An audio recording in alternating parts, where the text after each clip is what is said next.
Good morning students. आज हम लोग बहुत ही महत्वपूर्ण क्वेश्चन को देखेंगे। यदि आप लोग मेरे चैनल पर नए हो तो मेरे चैनल को सब्सक्राइब कीजिएगा। आज क्लास 10th का सबसे इम्पोर्टेंट क्वेश्चन सब हम देखेंगे। पिछले वीडियो में हमने देखा था 11 से 20 तक, आज हम लोग क्वेश्चन देखेंगे 21 से 30 तक। तो ये क्वेश्चन जो है काफ़ी इम्पोर्टेंट है, आप लोग इसे बार बार प्रैक्टिस करते रहिएगा, इसी से रिलेटेड क्वेश्चन आएगा। तो पहला क्वेश्चन है यहाँ पे, यदि बहुपद 6x³ minus 11x² minus 3x plus 2 के शून्यक अल्फा बीटा गामा हो, तो हमें कहता है alpha into beta plus beta into gamma plus gamma into alpha का मान ज्ञात करने के लिए। तो हम लोग जानते हैं यहाँ पे सबसे पहले हम बहुपद लिख देंगे। 21 क्वेश्चन नंबर है। तो यहाँ पे जो है दिया हुआ है मेरा बहुपद 6x³ minus 11x² minus 3x plus 2।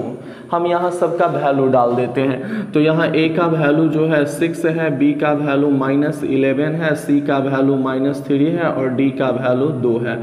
हम जानते हैं alpha beta plus beta gamma जोड़ गामा अल्फा, यह दो मूलों के गुणनफलों का योगफल होता है c/a के बराबर।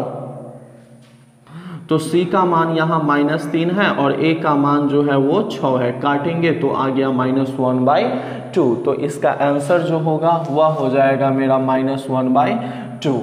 अगला क्वेश्चन यहाँ पे देखेंगे, कहता है यदि बहुपद x² plus px minus q के शून्यक एक दूसरे के व्युत्क्रम है। शून्यक जो है एक दूसरे के व्युत्क्रम है, तो हम यहाँ पे शून्यक जो है एक शून्यक मान लेते हैं अल्फा। तो दूसरा क्या हो जाएगा, दूसरा हो जाएगा 1/अल्फा, क्योंकि ये एक दूसरे का व्युत्क्रम है। और बहुपद दिया हुआ है मेरा यहाँ पे x² plus px minus q। तो यहाँ पे ABC हम निकाल लेते हैं। a का मान x² का कोफिशिएंट जो होगा 1 होगा, b x का कोफिशिएंट p है और c जो है अचर पद ये हो गया -q। तो हमें कहता है यदि बहुपद x² plus px minus q के शून्यक एक दूसरे के व्युत्क्रम है, तो हमें q का मान पूछता है। तो यहाँ देखते हैं, हम जानते हैं मूलों का गुणनफल अल्फा इंटू दूसरा मूल 1/अल्फा है, c/a के बराबर होता है। तो अल्फा से अल्फा यहाँ कट गया, 1 और c का वैल्यू -q है और a की वैल्यू 1 है। तो q = हो गया -1। तो इसका आंसर जो हो जाएगा ये हो जाएगा मेरा A नंबर। अगला क्वेश्चन है यहाँ पे, अगला क्वेश्चन कहता है यदि बहुपद x² minus 3 into x plus 1 minus 5 के शून्यक अल्फा एवं बीटा हो, तो alpha plus 1 into beta plus 1 का मान ज्ञात करें।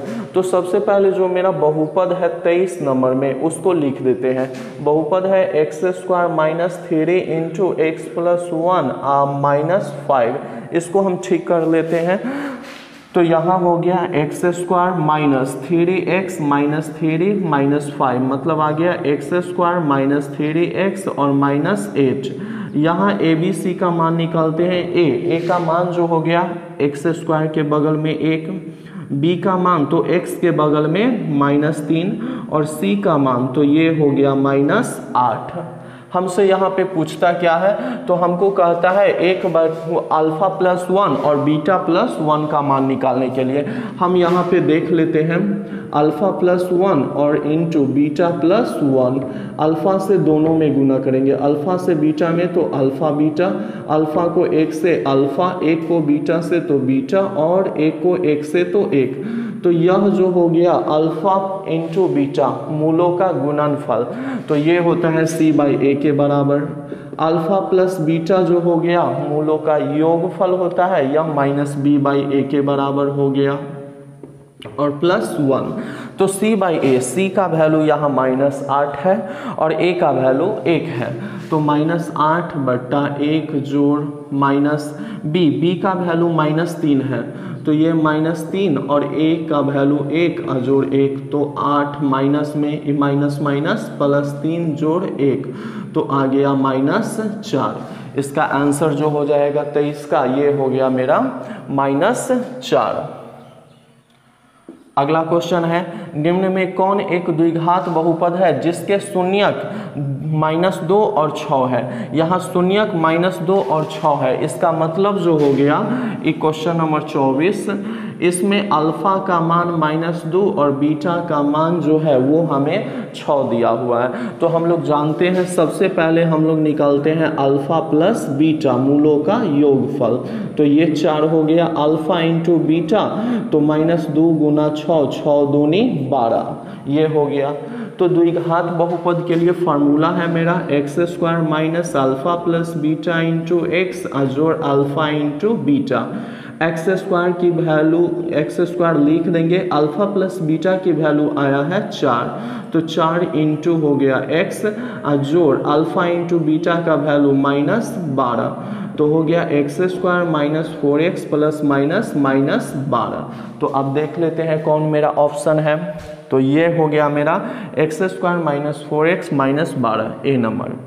अगला प्रश्न जो है, अगला क्वेश्चन कहता है यहाँ पे रैखिक समीकरण युग्म 2x माइनस 3y प्लस 2 बराबर 0 और 6x माइनस 9y प्लस 5 बराबर 0 के कितने हल है। तो हमें यहाँ हल देखना है।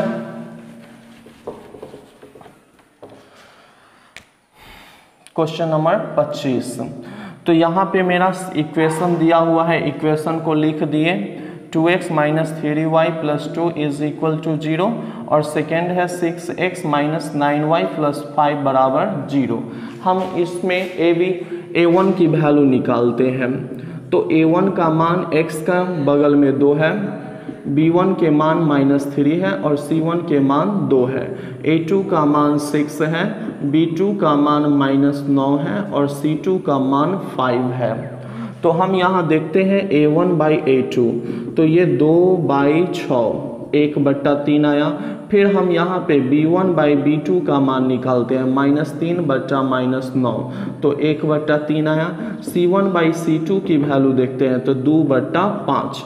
यहाँ देखते हैं a1 बाई a2 का मान 1/3, b1 बाई b2 का मान जो है ये भी 1/3 आया, लेकिन c1 बाई c2 का मान बराबर नहीं है। कहने का मतलब a1 बाई a2 जो है b1 बाई b2 के बराबर है और यह जो है c1 बाई c2 के बराबर नहीं है। तो ऐसा कंडीशन जो होता है ये समांतर वाला कंडीशन होता है जिसका कोई भी हल नहीं होता है। तो ये 25 का आंसर हो जाएगा, इसमें एक और केवल एक का कोई हल नहीं, अनगिनत हल, तो आंसर हो जाएगा बी नंबर। अगला क्वेश्चन है के किस मान के लिए समीकरण kx प्लस 2y बराबर 5 और 3x plus y is equal to 1 के एक अद्वितीय हल है। यहाँ पे दिया हुआ है 26 नंबर में kx plus 2y is equal to 5 है, 3x plus y is equal to 1 है, ये है। तो यहाँ हम सबसे पहले देखते हैं a1 की वैल्यू जो है वह k है, b1 की वैल्यू जो है y के बगल में 2 है और कांस्टेंट जो है इधर आएगा तो -5, a2 की वैल्यू x के बगल में 3 है, b2 की वैल्यू y का कोफिशिएंट 1 है और c2 की वैल्यू उधर जाएगा तो -1 हो जाएगा। तो हमें अद्वितीय हल के लिए कंडीशन है a1 by a2 does not equal to b1 by b2। तो a1 का मान k/3 हो गया, बराबर नहीं होगा b1 बाई b2 2/1, तो k इज इक्वल टू यहाँ पे हो जाएगा k does not equal to 3 दूनी 6। तो आंसर जो होगा k जो है मतलब 6 को छोड़ के किसी भी मान के लिए इसका अद्वितीय हल होगा, मतलब k का मान 6 नहीं होना चाहिए। तो इसका आंसर जो होगा वह हो जाएगा मेरा बी नंबर। अगला प्रश्न है यहाँ पे, दो रैखिक समीकरणों के लेखा चित्र यदि समांतर हो तो हलों की संख्या होगी। तो इस क्वेश्चन को हम समझते हैं फिगर के माध्यम से।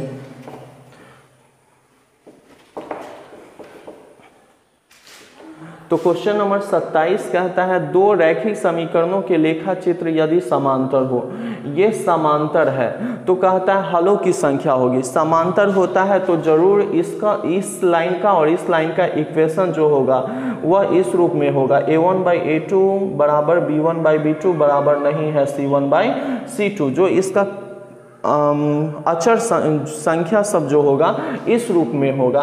तो जैसे ही ये रूप में है इसका मतलब इसका मतलब कोई हल नहीं होगा।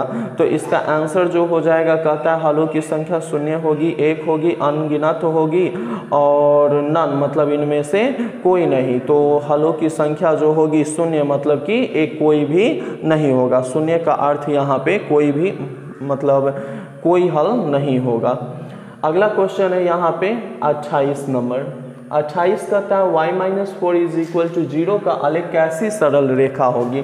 y-4 इज इक्वल टू 0 है तो y इज इक्वल टू हो गया 4।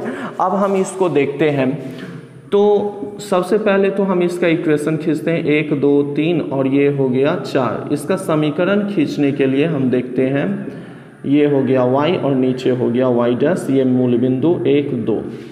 तो यहाँ y का मान 4 आ गया। इसका जब लाइन खींचेंगे हम तो इसका लाइन जो है ये हो जाएगा। तो यह जो हो गया y बराबर 4 का आलेख हो गया। तो ये है किसके समांतर, ये जो है सो x अक्ष के समांतर है। तो इसलिए इसका आंसर जो हो जाएगा वो हो जाएगा ए नंबर। अगला क्वेश्चन है यहाँ पे 29 नंबर। कहता है 2x + 3y बराबर 29 नंबर 2x + 3y बराबर 11 और 2x - 4y बराबर है -24। कहता है तो इसमें हमें x और y का मान निकालना है। तो हम देख रहे हैं यहाँ x वाला पार्ट समान है तो समान में इसके आगे भी प्लस इसके आगे भी प्लस। जब सेम रहे तो हम क्या काम करते हैं, इसको घटा लेते हैं। तो घटाओ में चिन्ह बदल जाता है। यहाँ प्लस तो दे दिए माइनस, यहाँ माइनस तो दे दिए प्लस और यहाँ माइनस तो दे दिए प्लस। ई पार्ट कट गया। अब हो गया यहाँ 4 और 3 7y और इधर हो गया 35 7 5 35 y का मान 5। अब हम क्या काम करेंगे, यह वैल्यू इस इक्वेशन में रख देंगे। तो हो गया यहाँ पे 2x + 3 अगुना y का मान 5 बराबर 11। तो हो गया यहाँ पे 2x बराबर 11 और ये 3 5 15। तो 2x बराबर -4 तो x बराबर -2, इसलिए x का मान -2 है और y का मान 5 है। तो x का मान -2, y का मान 5। ऑप्शन नंबर डी हो गया। अंतिम प्रश्न है आज का। कहता है निम्नलिखित में कौन द्विघात समीकरण नहीं है। हमें पूछता है द्विघात समीकरण कौन नहीं है। तो पहला ऑप्शन देखते हैं x + 1 के whole square is equal to है 2 × x - 3। इसको जब तोड़ेंगे स्क्वायर पे तो हो जाएगा ये। तो यहाँ पे हाईएस्ट पावर 2 आ गया, इसलिए यह मेरा द्विघात समीकरण है। दूसरा बी नंबर ऑप्शन है यहाँ पे x - 2 के whole square + 1 is equal to 2x - 3। इसको हम a - b के होल स्क्वायर पे तोड़ेंगे तो आ गया मेरा 2 दूनी 4 और +1 और ये 2x - 3। यहाँ भी हाईएस्ट पावर x का 2 है, इसलिए ये भी मेरा द्विघात समीकरण है। सी नंबर देखते हैं। सी में है x - 2 इंटू है x + 1 is equal to x - 2 और x + 3 है। तो इसको तोड़ते हैं, x को x से गुना करते हैं x², x को x से गुना करते हैं तो x 2 को इससे गुना करेंगे -2x और -2 को x से -2, x को x से गुना करेंगे x², x को 3 से गुना करेंगे 3x, -1 को x से गुना करेंगे -1 और ये -3। x² से x² कट गया यहाँ। तो अब इसमें हाईएस्ट पावर x का जो है 1 है, इसलिए यह मेरा द्विघात समीकरण नहीं है, यह रैखिक समीकरण का उदाहरण है। तो इसलिए इसका आंसर जो होगा ये सी नंबर हो जाएगा। यदि आप लोगों को मेरा वीडियो अच्छा लगा हो तो प्लीज़ मेरे चैनल को सब्सक्राइब कीजिएगा।